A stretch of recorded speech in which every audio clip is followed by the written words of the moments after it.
नमस्कार, स्वागत है आप सभी को। आज की विषय है रावण की मृत्यु के बाद मंदोदरी का क्या हुआ।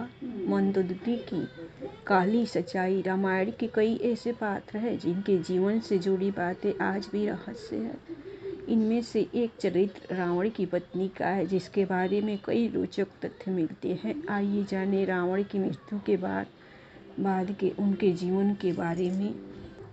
हिंदू महाकाव्य रामायण के अनुसार लंका के राजा रावण की रानी के रूप में मंदोदरी को वर्णित किया जाता है। रामायण में उन्हें सुंदर, पवित्र और पतिव्रता स्त्री के रूप में दिखाया गया है। उन्हें रामायण काल की सबसे सुंदर पंचकन्याओं के रूप में जाना जाता है और मान्यता है कि उनके नाम से कई बाधाएं दूर होती है। आइए जाने रावण की मृत्यु के बाद मंदोदरी के जीवन के बारे में, कुछ प्रचलित कथाओं के बारे में। रावण की मृत्यु के बाद पटरानी मंदोदरी ने क्यों किया देवर विभीषण से शादी का फैसला। रावण की मृत्यु के बाद उसकी पटरानी रानी मंदोदरी सती होना चाहती थी, लेकिन राम ने उसे ऐसा करने से रोक दिया। मंदोदरी बहुत धार्मिक थी और ज्योतिष की प्रकांड विद्वान भी। आखिर क्यों इस पतिव्रता स्त्री ने देवर से शादी करने का फैसला किया। दशहरा खत्म हो चुका है, देश में जगह जगह रावण दहन हो गया।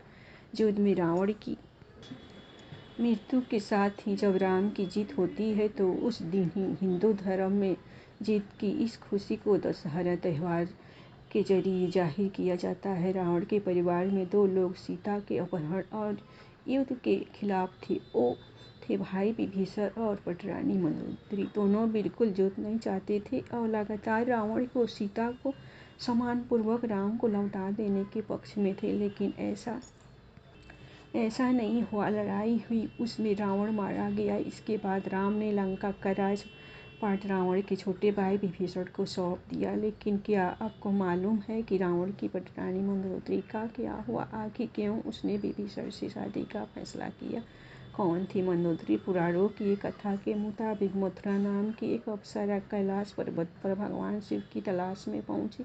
तलाशते हुए जब वो भगवान शिव के पास पहुंची तो उसने वहां पार्वती जी को न देखकर शिव को रिझाने के प्रयास शुरू कर दिए। जब कुछ समय बाद वहां पार्वती जी पहुंची तो उन्होंने मथुरा के शरीर पर शिव की भस्म देखी और फिर वो क्रोधित हो गई। पार्वती जी ने मथुरा को श्राप दिया कि वो 12 साल तक मेढक बनी रहेगी और कुएं में उसका वास होगा। मथुरा को अपनी गलती की कीमत चुकानी पड़ी और असहाय कष्ट का जीवन शुरू हो गया। राजा मायासुर ने श्रापित अप्सरा मंदोदरी ही उसकी पत्नी और लंका की रानी होगी। विवाह के बाद मंदोदरी को उपहार के रूप में मायासुर ने रावण को सोने की लंका दी थी। एक कहानी यह भी है कि रावण की मृत्यु एक विशेष बाण से हुई थी और इस बाण की सूचना मंदोदरी ने ही हनुमान को दी थी।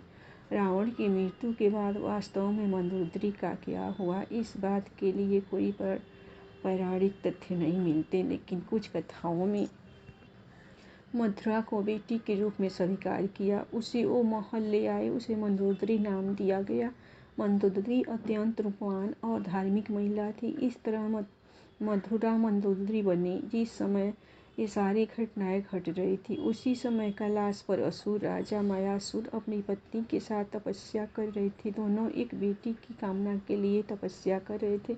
12 वर्षों तक दोनों तप करते रहे इस मथुरा के श्राप का जब, और वह इसके लिए तैयार नहीं थे। ये भी कहा जाता है कि अगर विभीषण ये शादी कर लेते तो उन्हें भाई की जगह लंका पर शासन का नैतिक अधिकार भी हासिल हो जाता। विवाह राजनीतिक और राजकाज के ज़्यादा जुड़ा था।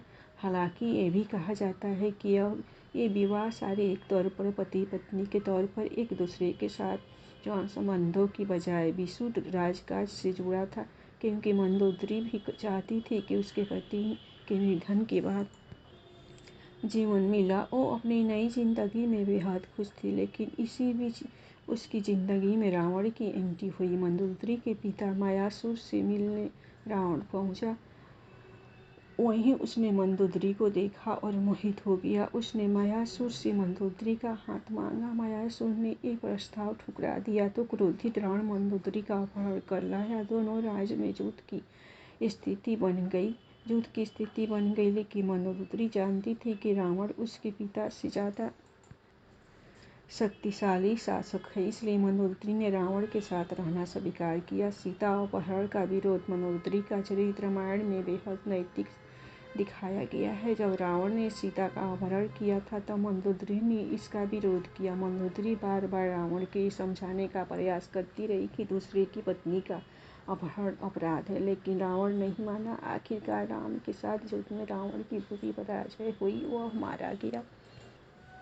उनके आगे के जीवन के बारे में सीख मिलता है। दोस्तों, आपको ये कहानी जानकारी कैसी लगी कृपया कमेंट करके ज़रूर बताएं। वीडियो पसंद आए तो लाइक करें और ऐसी ही और भी बहुत सारी कहानियों को सुनने के लिए चैनल को सब्सक्राइब जरूर करें। धन्यवाद।